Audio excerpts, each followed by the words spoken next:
But then something strange happened. He went back to Antarctica. Now, some of you aren't surprised because he'd been there since 1928, and I agree with you. It's the how that's interesting here. His fourth trip to Antarctica wasn't an expedition. It was a military operation called Operation High Jump. Commanding an entire aircraft carrier group that included 13 support ships, Admiral Byrd led 4,700 men to the South Pole, for reasons that are still shrouded to this day. Some say they were chasing the remaining Nazi fleet, even though Germany had surrendered a full year earlier. Others say there was a Nazi base established in Antarctica during the war, when Admiral Byrd was absent. None of these theories are important for this video. What we do know is that the U.S. had sent an excessively large military force to the ice, all under the guise of peaceful intentions. During this operation, Admiral Byrd told a Chile newspaper this: "The most important result of his observations and discoveries is the potential effect that they have in relation to the security of the United States. The fantastic speed in which the world is shrinking," recalled the Admiral, "is one of the most important lessons learned during his recent Antarctic exploration. I have to warn my compatriots that the time has ended when we were able to take refuge in our own isolation and rely on the certainty that the distances, the oceans, and the poles were a guarantee of safety." After the operation, Admiral Byrd toured the States and gave interviews, the most interesting of which is a national television show in 1954 called The Longines Chronoscope. A horrible name, but a decent show. I've added a segment of it at the end of this video and linked it in the description. During this television interview, he first spoke of an area beyond the South Pole as large as the United States, which no one had set foot on yet. He then went on to say that there would probably be expeditions year after year because the U.S. government had really become interested. The interviewers then probed as to why the interest in the South, when any perceived military threat from Russia, keep in mind this was 1954, would be from the North. He went on to say that it was the most valuable and important place in the world for science. It involved the future of the nation, an untouched reservoir of untapped resources, including coal, oil, minerals, and uranium. He added that at the time of the interview, there were 7 nations currently engaged in Antarctica, including Russia, Australia, Argentina, Chile, and New Zealand. During the interview, the Admiral talked about planning the next military mission to Antarctica. It was called Operation Deep Freeze and ran from 1955 to 1956. The mission was completed, and he supposedly returned home. Now this is where you come in and say, so what? And normally I'd agree with you, except for what happened next. Nothing happened next. The missions just suddenly stopped, and that was it. No other expeditions, military or otherwise, were conducted on the continent, ever. Then a treaty was put in place banning any country from doing basically anything.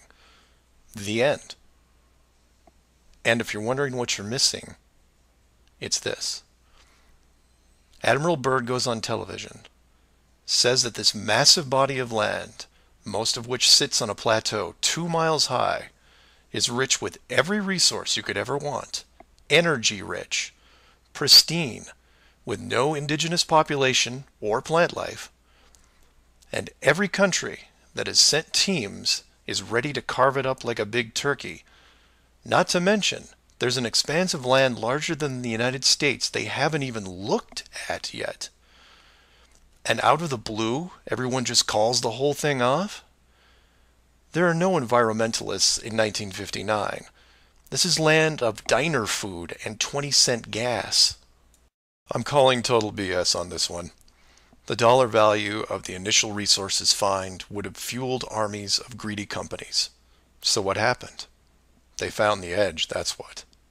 And the last thing they were going to do was let unsupervised companies near it, regardless of the money.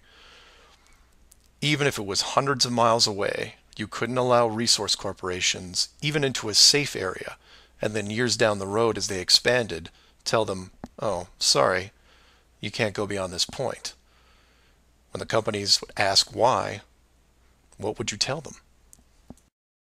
And now the interior of Antarctica is off limits, with no revisions until the year 2041. You can take tours of the outer islands, but there is a hidden line enforced by the military that you will not be able to cross, because the interior is actually the exterior edge. It's there, it's hidden, and it's protected. The Earth you live on is flat. So do some of your own research and ask questions. Please feel free to email me at msargent23@comcast.net or 303-494-66. So if the Earth is flat, can we fall off of it? Are those legends true? Well, it's still a mystery to me anyway, whether there's an edge, a barrier, like a dome at some point, or if it's an infinite plane. So the flat Earth model is, well, the ball Earth model has Antarctica on the bottom of the ball. So no matter where you are on the Earth, if you head south, eventually you'll end up at Antarctica. Now that's true on both models, because in the flat Earth model, Antarctica is surrounding us 360 degrees, enclosing all the oceans, holding them in. And it's a wall. The Antarctica is literally a wall, and then an ice plateau beyond it, which encloses the oceans. And early explorers tried to find an inlet through the ice wall, like James Clark and Captain Cook, and I have them in my book, I can't remember all their names, but they went around the Antarctic ice wall, and it took them years, 3 or 4 years, to go all the way around Antarctica, traveling many, many more miles than Antarctica supposedly is on the ball Earth model. But they didn't climb on top of the ice. That only recently have expeditions gone on top of the ice, and there's a big cover-up there as well we can talk about. So as far as public information, we don't know how far along the Antarctic ice you can go, whether you'd be going for a while and then you'd get to an edge and, like you said, fall off into space, or whether there's a barrier or a dome of some sort, as many cultures believed, or whether it's an infinite plane and it's just snow, ice, wind, and darkness forever. That's still a mystery at this point. Is the whole flat Earth idea, is that a new idea? How long has this been around? No, the flat Earth was worldwide for thousands of years before this spinning ball Earth came around. The first person to think of the spinning ball Earth was also the first Freemason, Pythagoras of Samos. Most Freemasons trace their ancestry, if you will, back to Pythagoras as being the first Freemason. And that was 2,500 years ago.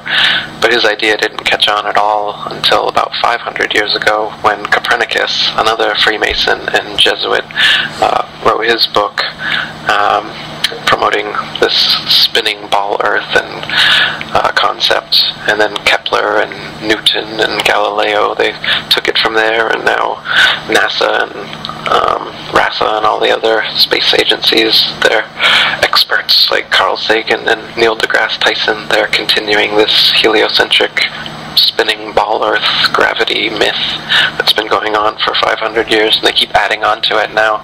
Now you've got a Big Bang and evolution and aliens and 1 septillion other ball planets. Now they're going to come out and say they've found life on other planets soon. They've already given us fake pictures from Mars claiming that there's a pyramid and Sphinx on Mars. We're told that the only thing that is the amount of land that we tell you there is, and everywhere else you can't go. You can't go to the North Pole, and you can't go to the Antarctic without government approval and licensing. They have little tours where you can go and take little photo ops, but you can't go yourself and explore what's actually at the North Pole, and what's actually out along the Antarctic ice. How far does it go? Could we prove that the Earth is a ball? Matt Boylan, the ex-NASA guy I was telling you about, he's got a challenge going. he wants to go to Antarctica. He'll enter from any point, and with his team, ropes and spikes, go straight southwards along the Antarctic ice and see, will he come up on the other side of the ball? Or will he hit a barrier or an edge? Or is it an infinite plane? But they won't let him or anyone else do that.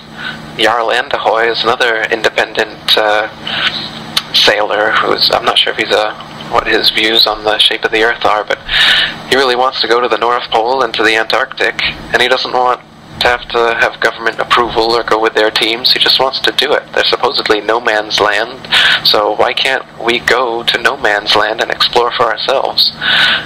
They've fined him and put him in jail for even trying to do so.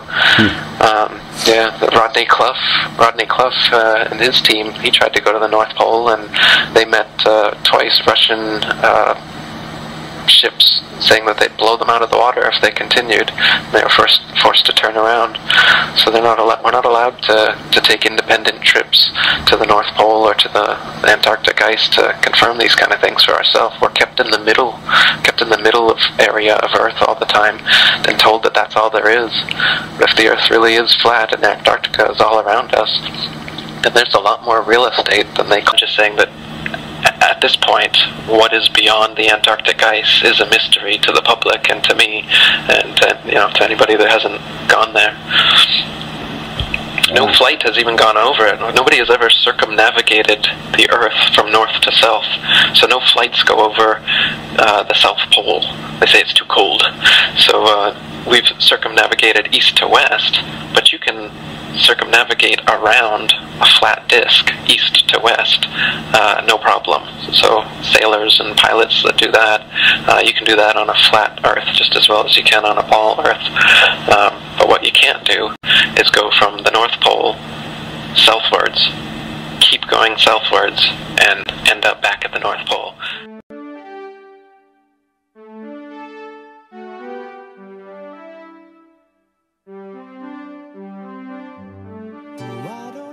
Be so wise, you're just my fantasy, and I will fantasize something more or less to make things started. We're the artisans and we've been crafted. I wanna be a magical mystery, I wanna be a final history. This is the news.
My